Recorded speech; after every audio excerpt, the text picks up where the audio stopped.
Hello दोस्तों, मैं Anubha study for goals के यूट्यूब चैनल में आपका स्वागत करती हूँ।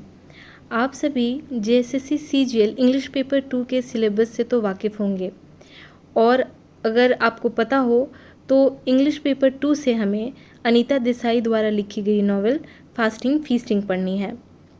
दोस्तों, आज हमारा फर्स्ट लेक्चर है और हम ये नॉवेल 2 वीडियो में कंप्लीट करेंगे।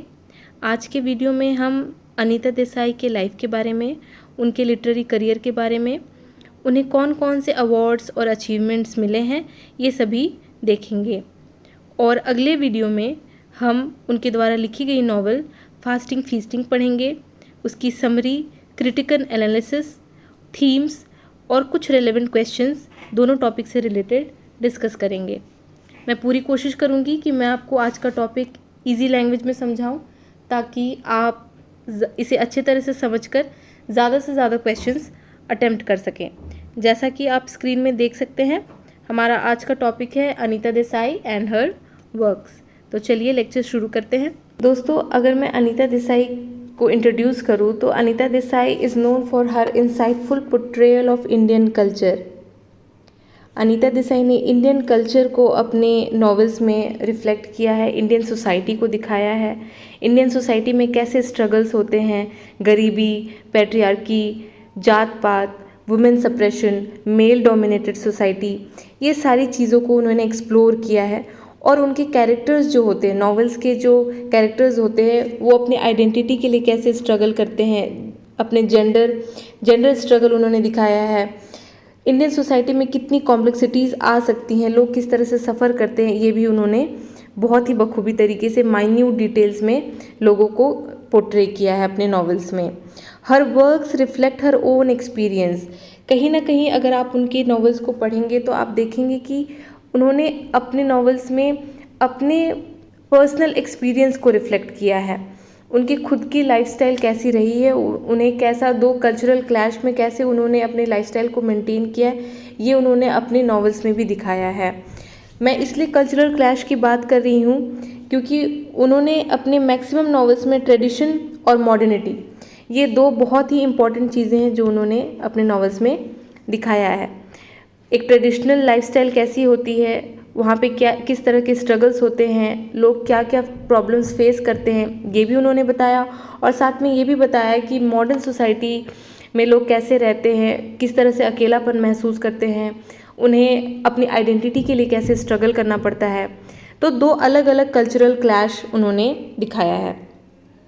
अब अगर मैं उनकी अर्ली लाइफ और एजुकेशन की बात करूँ, so Anita Desai was born on 24 June 1937 in Mussoorie. आप उनके जन्म की तारीख और ईयर याद रखिएगा। मसूरी में उनका जन्म हुआ था, उत्तराखंड में। Her mother name was Tony name और उनके पिताजी का नाम DN मजुमदार है। उनकी मदर जो थी वो एक जर्मन थी, जैसा कि आप देख सकते हैं, और उनके फादर जो थे वो एक बंगाली थे। तो आप उनकी खुद की लाइफ को देखिए कि उनकी माँ जर्मन है और उनके पिताजी बंगाली हैं, और दो अलग अलग कल्चरल से उनको दो अलग अलग लाइफस्टाइल मिली। और कहीं ना कहीं उनके सारे वर्क में उनका पर्सनल यही एक्सपीरियंस झलका कि उन्होंने किस तरह से दो अलग कल्चर में अपने आप को देखा, उन्होंने क्या किन किन दिक्कतों का सामना किया, उन्हें क्या क्या देखने को मिला और क्या क्या चीज़ें उन्होंने सीखी। यही सारी चीज़ें उनके नॉवेल्स में भी हमें देखने को मिलती हैं। अब अगर मैं आगे बात करूं, Anita Desai is an Indian novelist, जैसा कि मैंने आपको बताया, और she is also professor of humanities at Massachusetts Institute of Technology. ये इंस्टीट्यूट का नाम है जहाँ पे वो प्रोफेसर भी हैं। और अगर उनकी एजुकेशन देखें तो शी वॉज़ अ स्टूडेंट, उन्होंने अपनी schooling queen Mary higher secondary school से की है जो कि दिल्ली में है। And she completed her BA in English Literature in 1957 from Delhi university Miranda house से। She is also on the advisory board of Lalit Kala Akademi. Lalit Kala Akademi जो है वो नेशनल इंस्टीट्यूट ऑफ आर्ट है, नेशनल इंस्टीट्यूट ऑफ आर्ट, ये भी दिल्ली में है दोस्तों। और and she is also a fellow member of royal society of literature in London.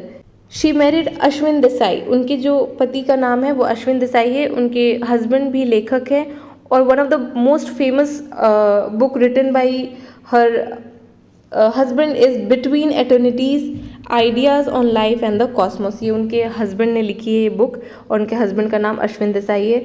दोस्तों आप यहाँ पे उनके हस्बैंड का नाम, उनकी माता का नाम, उनका year of birth, date of birth, पिता का नाम, ये सभी चीज़ें अच्छी तरीके से याद रखेंगे। वो सबसे ज़्यादा क्या डील करती है, वो ट्रेडिशन और मॉडर्निटी डील करती हैं अपने नॉवेल्स में। उन्होंने अपनी स्कूलिंग कहाँ से की, Queen Mary's Higher secondary school से की है। अब अगर हम आगे देखें, शी हैज़ 4 चिल्ड्रन, उनके 4 बच्चे हैं, जिसमें से एक बहुत ही फेमस नॉवलिस्ट है किरण देसाई। और किरण देसाई के one of the most important novel जो है द इनहेरिटेंस ऑफ लॉस, इसको बुकर प्राइज से सम्मानित किया गया इन 2006। किरण देसाई की नॉवल भी अगर आप पढ़ें तो बिल्कुल वो अपनी माँ की तरह ही इंडियन सोसाइटी और कल्चर को रिप्रेजेंट करती हैं, और एक कैरेक्टर कैसे अपनी आइडेंटिटी के लिए स्ट्रगल करता है बाहरी देश में, दूसरी देश जब वो जाता है अपने देश को छोड़कर, तो वहाँ पे उसे किस किस चीज़ों का सामना करना पड़ता है, ये किरण देसाई ने भी डील किया है। और यही कहानी इनहेरिटेंस लॉस में भी दिखाई गई है, जिसको बुकर प्राइज से सम्मानित किया गया था इन 2006। अनीता देसाई को हिंदी, जर्मन, बंगाली, उर्दू और इंग्लिश लैंग्वेज आती है, और साथ ही इंग्लिश लैंग्वेज को उन्होंने लिटरेरी लैंग्वेज अपना चुना। इसलिए आप उनके नॉवेल्स या जितने भी शॉर्ट स्टोरी कलेक्शन से आप देखेंगे कि उन्होंने ज़्यादातर इंग्लिश में ही लिखा है। जर्मन और बंगाली, जर्मन लैंग्वेज उनको अपनी माता से मिला और बंगाली लैंग्वेज उनको अपने पिताजी से मिला था।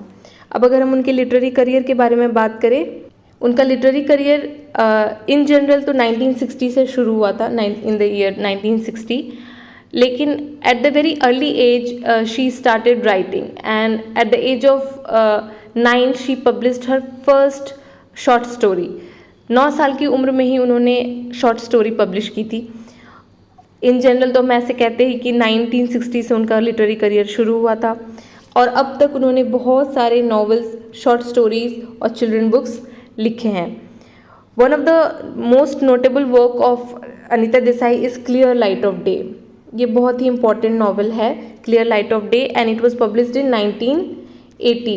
दोस्तों आपको सभी नॉवेल्स के ईयर ऑफ पब्लिकेशंस याद रखने हैं। आपको क्वेश्चंस आ सकते हैं इससे कि कौन से नॉवल के ईयर ऑफ पब्लिकेशंस ऑप्शंस में आपको दिए जाएंगे, आपको सही पब्लिकेशन डेट चुननी होगी। तो क्लियर लाइट ऑफ डे ये बहुत ही इंपॉर्टेंट नॉवल है। इम्पॉर्टेंट इसलिए है क्योंकि Anita Desai clear light of day को अपनी ऑटोबायोग्राफिकल वर्क भी कंसिडर करती हैं। Why it is so, why does she consider it as autobiographical work? Because it is set during her own coming of age and her in the same neighborhood in which she grew up। जहाँ वो पली बड़ी थी, जो उम्र था वो बिल्कुल सेम इस नॉवल में भी दिखाया गया है, और इसीलिए उन्होंने इस नॉवल को अपना ऑटोबायोग्राफिकल वर्क भी कंसिडर किया है। इस नॉवल में 4 सिबलिंग्स की कहानी है, 4 भाई बहनों की कहानी है, और ये नॉवल भी ओल्ड दिल्ली में पोर्ट्रे किया गया है। It is post partition novel of a Indian family. ठीक है दोस्तों, अब हम आगे देखते हैं। Another novel by Anita Desai is in custody. In custody was published in 1984। 1984 में इसको पब्लिश किया गया है। It tells the story of Deven. Deven एक हिंदी प्रोफेसर हैं, और ये कहीं ना कहीं स्ट्रगल करते हैं उर्दू पोइट्री को लेकर। क्यों ऐसा? क्योंकि इस नॉवल ने एक्सप्लोर किया है कि उर्दू लैंग्वेज जो है वो कहीं ना कहीं लिटरेचर में डिक्लाइन कर रहा है। अब उर्दू लैंग्वेज को उतना महत्व नहीं दिया जा रहा है, और इस नॉवल में हम ये भी देखेंगे कि हमारा कल्चरल हेरिटेज जो है वो भी डिक्लाइन कर रहा है। कितनी ज़रूरत है हमें अपने कल्चरल हेरिटेज को बचाने की, अपनी लैंग्वेज को बचाने की, ये हम इस नॉवल में देखते हैं इन कस्टडी में। और मैं आपको बता दूं कि इन कस्टडी को एक मूवी में भी बनाया गया है। इस मूवी में अनुपम खेर और शबाना आज़मी हैं। आप ये चाहे तो मूवी देख सकते हैं ऐसे।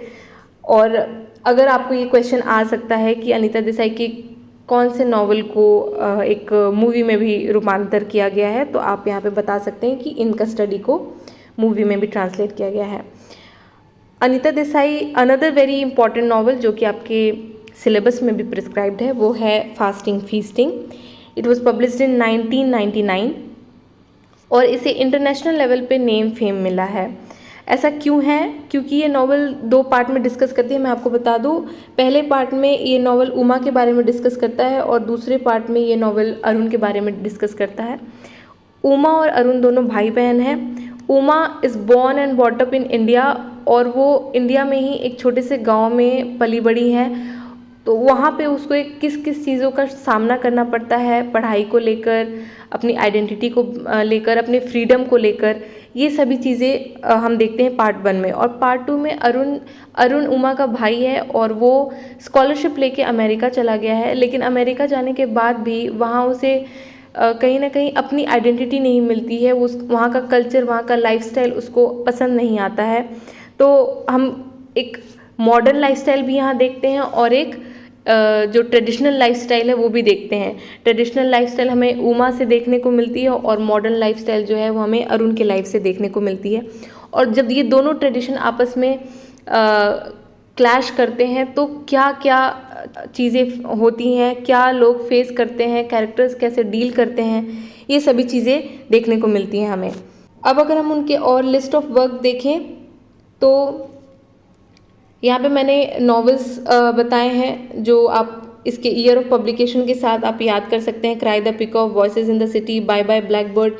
आपको इन सब के ईयर याद रखने हैं। ये बहुत ही इम्पॉर्टेंट है क्योंकि आप ऐसा हो सकता है कि आपको किसी भी नॉवल के ईयर ऑफ पब्लिकेशन डेट पूछे जा सकते हैं। नॉवेल्स के अलावा यहाँ पे शॉर्ट स्टोरी भी है, चिल्ड्रन बुक्स के भी मैंने लिस्ट दिए हैं। अब अगर मैं उनकी अवार्ड्स और अचीवमेंट्स की बात करूँ, अनीता देसाई वॉज अवॉर्डेड पद्म भूषण। इनको पद्म भूषण से सम्मानित किया गया इन द ईयर 2014 में इनको पद्म भूषण मिला है। She was shortlisted for the Booker Prize 3 times. 3 बार इनको बुकर प्राइज के लिए नॉमिनेट किया है। और मैंने अभी आपको ऊपर 3 नॉवेल्स के नाम बताए थे जो कि बहुत ही इंपॉर्टेंट थे। पहला क्लियर लाइट ऑफ डे, दूसरा इन कस्टडी और तीसरा फास्टिंग फीस्टिंग जो आपके सिलेबस में है। और ये तीनों नॉवेल्स के लिए इन्हें बुकर प्राइज़ के लिए नॉमिनेट किया गया था। She also received Sahitya Akademi award in 1978। उन्हें 1978 में साहित्य अकेडमी अवार्ड मिला for the novel fire on the mountain.